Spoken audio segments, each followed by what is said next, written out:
начну я вполне с конкретного ощущения, ощущение пространства, и в моем случае это пространство городского, урбанистического пространства, пространство Минска. Вот. И это одна из таких важных тем в моей работе, с которым я работаю на протяжении лет 10-12, немножко больше. Вот я, наверное, с этого периода начну свой рассказ. Попробую выстроить работу в какую-то линию и показать, что и другие последующие работы и серии, они были как-то связаны с этой темой, так или иначе вытекали из нее.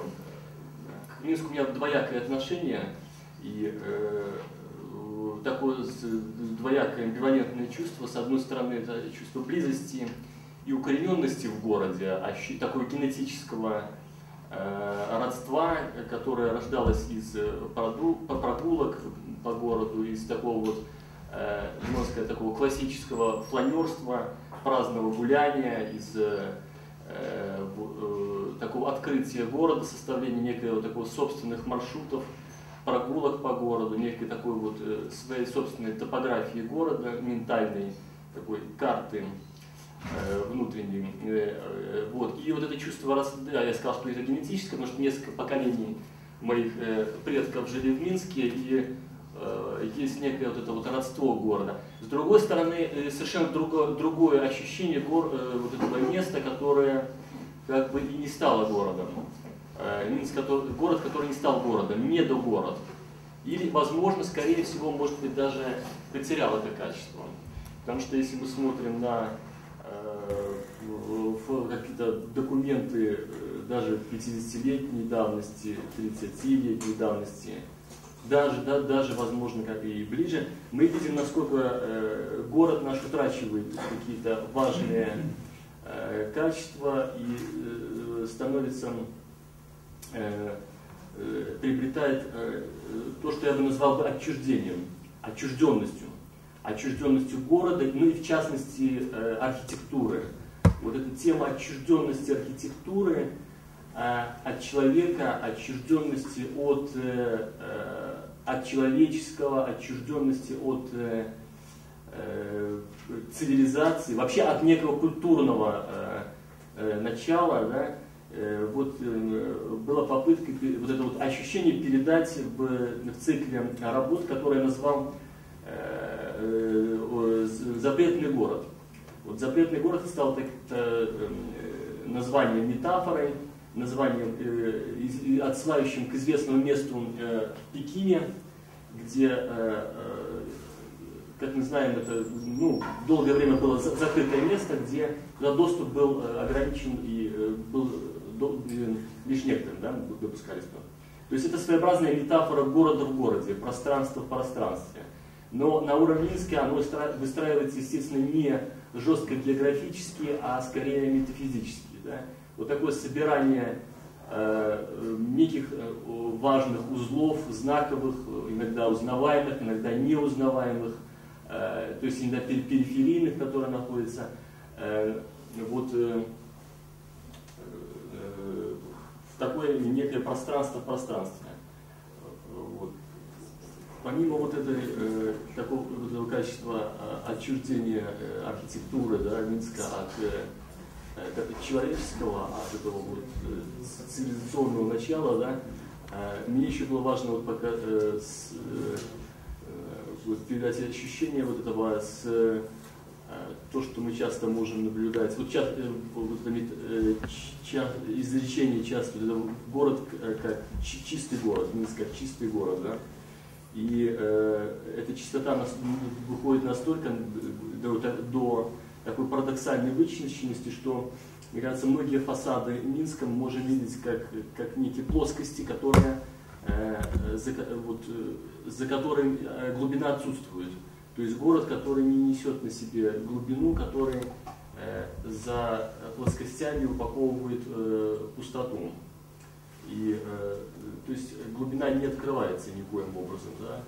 И, например, вот в такой работе, как вот, карьер, вот эта пустота еще, для меня было важно ее обнажить, да, наиболее полно, где А вот фрагменты города уходят на периферию работы, уходят на какую-то вот сторону уходит, да, и вот эта пустота и какая-то такая энтропийная такая, да, жестокая вот сила находится внутри, и она как подобная такой эрозии, да, разъедает цивилизацию вокруг. Вот. То есть вот, особенно в таких пустотных местах, где происходит строительство, мы можем наблюдать такие вот происшествия, да, и события. Также любопытно такое качество, как такая эклектичность города и такая гибридность, своеобразное сочетание парадоксальных фрагментов города, где можно увидеть пустую рекламу на фоне каких-то старых домов или наоборот где-то на краю города и так далее. Сочетание каких-то таких зданий, которые пытаются быть современными, такими современными зданиями и, например, разрушающимися фрагментами города. Дальнейшим продолжением этой темы было изучение, скорее уже не объектов отдельных города, а вот небольшая серия, это исследование отдельных частей, отдельных фрагментов, таких как, например, арка, портал, вот, ниша, двери. Вот эта работа, которая называлась «Стена с контрфорсами», да, потом вылилась в отдельную серию, которая вот была продолжением темы запретного города, но стала отдельным циклом работ. Стена композиционно сделана таким образом, что фрагмент, который может двигаться влево и вправо, то есть бесконечно себя повторять, продлевать, играла роль не столько стена, сколько вот контрфорс. Это архитектурная часть, которая соединяет, укрепляет стену, и в ней мой интерес был и пластический, но и символический, безусловно, потому что в самом понятии заключен парадокс. Контрфорс, он с одной стороны укрепляет стену, с другой стороны в нем есть сопротивление стене, поскольку что заключено в самом названии противосила. То есть задача была впустить вот эту стену с контрфорсом, который отмерял, задавал отсчет и становился такой единицей, модулем, который создает пространство. После этой серии я немножко решил отвлечься вот от темы архитектуры, да, и занялся такой вот живописью более экспрессивной, которой занимался когда-то еще, совсем давно, более к ранним работам обратившись, и писал серию таких вот персонажей, которые, в общем-то, тоже связаны с темой города, в основном это такие вот маргинальные, некие вот городские сумасшедшие, городские герои, вот люди в оранжевых костюмах, и не только в оранжевых. Люди, работающие на базаре. Да. Сразу же после этой серии следующей задачей было попробовать соединить две вот линии, две традиции в искусстве. Это вот эту вот такую геометрию конструктивизма, и которая как раз отсылала к работам вот этим городским, которая отсылала к теме города.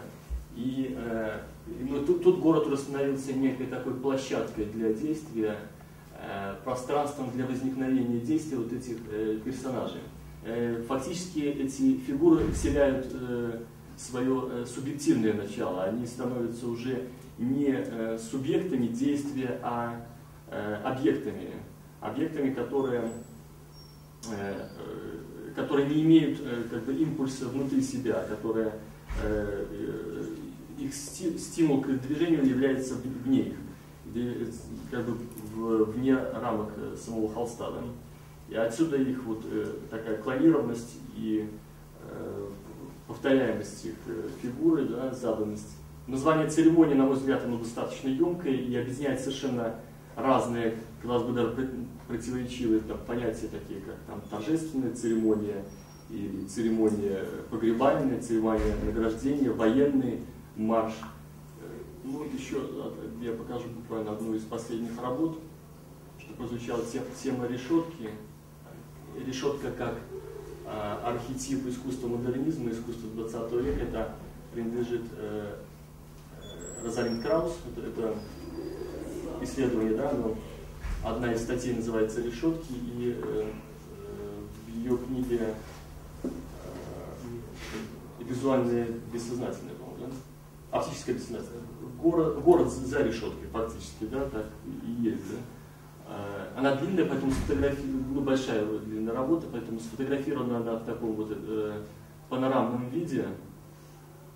И фактически она соткана из вот работ десятилетней давности, но сведенных в черно-белый, вот, черный с белым, да, и помещенная за решетку, что, в общем, создает такой вот город в клетке, город в сетке, да, что делает дистанцию по отношению к зрителю, по отношению к автору, город, который, в общем, становится опять таким отчужденным от нас, и, естественно, работа инспирирована во многом последними событиями, происходящими последний год, да, политическими, социальными, город, который вот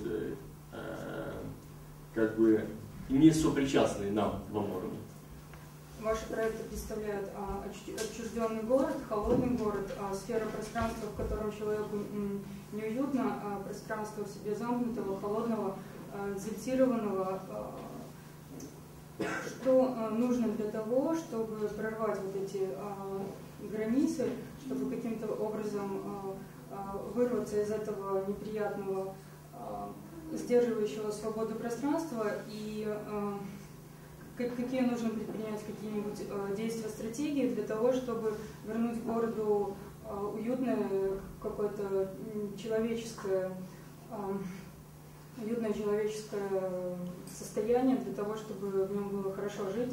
Что ну, если почаще из города выезжать в другие города, снизить население до 200 тысяч, я бы предложил.